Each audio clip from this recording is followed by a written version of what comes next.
Ilang mga mag-aaral ang nakumpiskahan sa mga paghihigpit sa paaralan.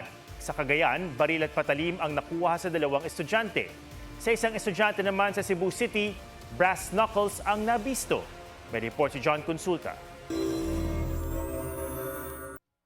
Ito ang brass knuckles na ayon sa principal ng Bulacau Community School sa Cebu City ay nakumpiska noong Miyerkules sa isang estudyante nila sa Alternative Learning System o ALS.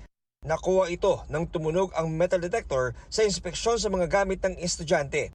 Ayon sa principal, sinasabi ng 15 anyos na estudyante na kapatid niya ang naglagay ng brass knuckles sa kanyang bag. Ipinatawag na ng principal ang mga magulang ng estudyante na isa sa ilalim sa counseling.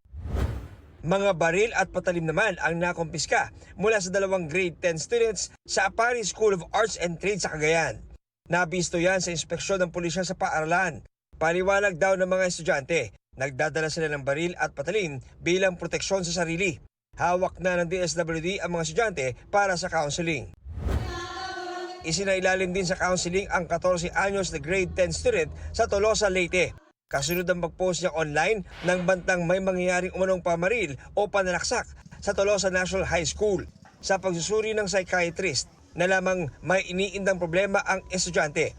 Sa family medyo merong konting problema, tsaka yung bata nabubuli po siya. Grade 9 pa lang daw, nabubuli na sa school until now ng mga classmates niya. Nag-amin po siya na siya sorry din siya po sa parents niya. Rekomendasyon ng social worker, huwag munang ibalik sa face-to-face class ang estudyante at isa sa ilalim muna sa modular learning. John Consulta, GMA News.